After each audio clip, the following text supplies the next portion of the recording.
who've released 8 albums since its creation in 2004, selling over 6 million albums in the process. They performed all over the world, but they're about to face their hardest gig to date. Yeah. Talking to us. We are ruthless. Will they pass the test? I don't know. We'll wait and see. We'll tell you in an hour. Let's welcome Mairead Nesbitt and Susan McFadden from Celtic. How you doing, guys? Great. Delighted to be here. Yeah, well, it's good to have you here. You've been on the volume sandwiches. That's right. Just to get you in the mood. With no bread, because we're not on carbs. No, yeah. Say no to carbs. Say no to carbs. Well, I'm on the carbs, so I'll eat all the muffins. So I have no problem with that. Ladies, 10 years, celebrating 10 years of Celtic Woman, and you're the only founding member left. Yes. Wow. Yes. Crazy. Did you think in 2004 in the Helix that it would run to this length of time? No, it was supposed to be just one night only. That's what I was told. Yeah. And, you know, here we are 10 years later, bringing it all back home to the Three Arena. And which is great. Yes, absolutely. We're so excited. That's really a big gig. It is, yes. At home, nervous. The butterflies are setting in, aren't they? It's great because we work away all the time, so you can tell everyone, oh, we do great, yeah, it's going so well, and then we have to bring it all home and actually prove it. But it is a phenomenon right across America, right across Australia, around the world. Celtic Woman has really taken. What's the magic? I think the magic really is it strikes that delicate balance between the credible music that stands on its own and also from a show point of view, from basically it's entertainment but also very incredible music musically. And David Downs, our musical director and composer, is absolutely fantastic, and he has really his arrangements are the common thread through the whole show and bring everybody on a journey really for the 2 hours. Well, you were there from the start. Yes. You joined up 3 years ago. Is that the new girl still, kind of, the new girl? No, Mairead Carlin is there a year and a half, maybe 2. I'm there 3. So yeah, still, I mean, compared to Mairead, I'm still fairly new, yes. Yeah, but when you're going into something as established as that, is it a bit scary? Yeah, terrifying, because, you know, they have had so much success over the last 10 years, and we're at that height of the success when I joined. So yeah, of course you want to keep the momentum going, and you don't want to be the one coming in who's going to sink the ship. Like, it was great. Yeah, it was all her fault. But no, it was great. It was lovely coming home. So I've been living in the UK and coming back and working with a lot of Irish people again. It was just, it was great crack and good fun, and the girls were lovely. And straight away, I remember actually the first day I met Mairead, she arrived into rehearsals with a cup of tea for me that she picked up in Spar. So I was like, I'm going to like this job. But you do like your tea? I love She loves her tea.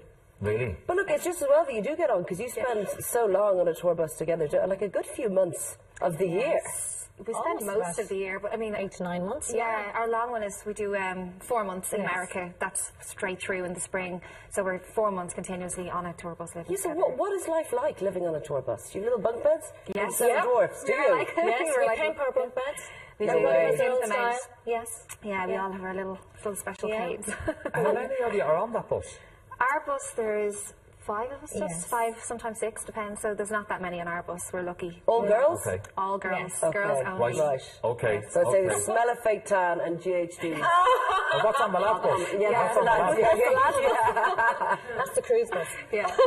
What do you do if you need a bit of space? Because obviously, as grown women, you know, it's quite intense all being together. Well, your bunk bed is your personal space. Like if your curtain's closed, that's no, you don't go near the bunk when the curtain is closed. That's that's how we know. But you don't really get any space, do you? No, not really. No, I mean we genuinely, and this is genuine. We do really love each other very much, and we're very supportive of each other. And it is, you know, it can be very.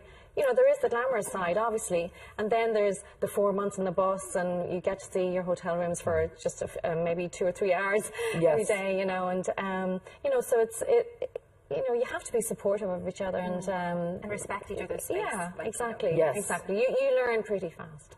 Yeah. Okay. For those who might be watching thinking that you're on, you know, a school bus or a bus errand thing, describe this bus to us. How big is it? It's beautiful. I mean, it is beautiful. It's like a moving apartment, really. Like you come in and the first thing is like a living room with a kitchen, little kitchen in it, and your little table that you can sit at, and then you come through and there's like the middle sections, all the beds, the bunk beds, and then there's another back living room where you've got another we've tellies and we've got satellite television and yeah, it's great. Okay, so it's a lot more glamorous. Yeah, and when the bus actually parks up at the venue, the slider comes out, so it actually expands, so it makes more room. Wow. So when we have parties on the bus sometimes, and the slider comes out. Actually, you've mastered the art of making a cup of tea at 120 miles an hour. Yeah, there's a kind of a stance you have to kind of like as if you're surfing and the bus is moving and you're... a cup of tea. Yeah, Mairead's the best at it. Mairead makes poached eggs and toast and everything. True pro. Well, you're a pro. You've been on this bus for years. You've been described as the mammy on the bus. Would this be well, fair? I don't, She does the cleaning. So. Oh, well, I do the cleaning. You got to clean the bus? Oh, yeah. Oh, annoying. We like a really clean bus. Yeah. And the breakfasts and the brunches. As soon as Mairead sees you coming in the distance, I get on the bus and she's like, have your eggs on. Your eggs are on, your toast. Nice. Yeah, hot water bottle in the bed. Yeah, she's great. I like my food. Yes. Right, you come from pretty much the Von Trapps, don't you? You're like well, the old crap. Very musical family. But is it true you learned to play the violin at like 6? Yes. Really young? Yeah, I mean, we all kind of started piano at about four years of age, and then I went on to the violin and fiddle at 6 years of age. But my parents are fantastic musicians and teachers, you know, and they very, very inspiring.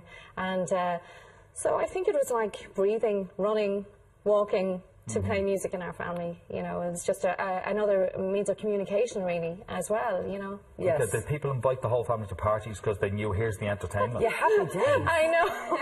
Yeah, you got all these invites, and we were just like wondering why free entertainment. So you asked Mairead to bring her fiddle. Yeah. You were destined to do what you do. In other words, you were always going to get into music. And I think so. Yes.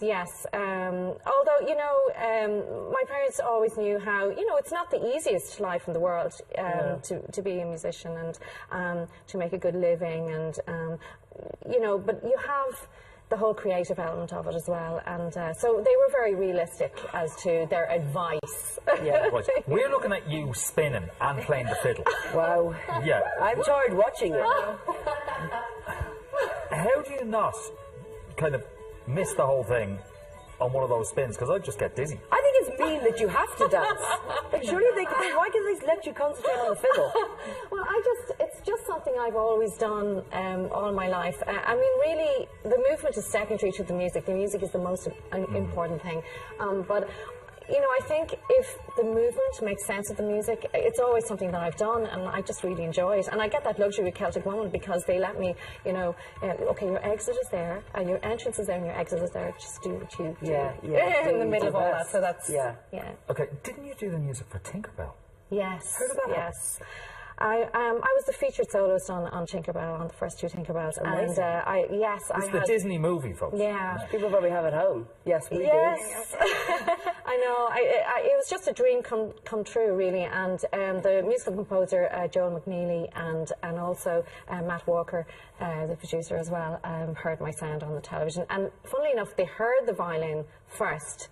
And then they looked and they said, well, the sound is what we want for Pixie Hollow, for when Tinkerbell comes home. Okay. So she's at home in the comfort of her own home, instead of getting into trouble everywhere else. And, and so the violin is her sound when she gets into her house, into Pixie Hollow. And so that was just a dream come what true. an honour. Yeah, it was a really fabulous. But Susan, I suppose you were kind of different growing up, because didn't your mum put you and Brian into Billy Barry's school? Yeah. But not expecting you to actually become performers. Her thing was always, I want you to be busy and so you're not sitting on people's walls hanging around. Yeah. What she used to say. Such an Irish mammy thing to say. She's like, I don't want you hanging around the streets, so I want to keep you busy, keep you loads of hobbies and loads of... And I mean, I did everything. Horse riding, the brownies, everything. And Billy Barry was the only thing I loved and stuck to. And was there from the age of 4 until, I was 18. And that's right, out working then, pretty much. And Brian's the same. You both kind of followed that path. My mum was always like, get educated and go get a proper job and just do this for fun. And then I just kind of fell into it and was working and kind of didn't want to stop. And I even now I'm going, I'll get an education, I'll get something someday, I'll get a degree. Well, wait till the 24th of January, because that is the big one. Brilliant, the colleges do reopen next week, but if you wait until the 26th, they you can start then. They have me anyway. They would. All right, now if you'd like to see our guests in action, Mairead and Susan have kindly given us tickets to see them live at the 3 Arena on the 24th of January. To win a pair of tickets, simply pop over to either our Twitter page or our Facebook page to find out how you can Right, we need to take a quick break. When we're back, Stephanie Lynch from On the QT will be filling us in on some cheeky getaways to help you get rid of those January blues. So we'll see you back here in a minute.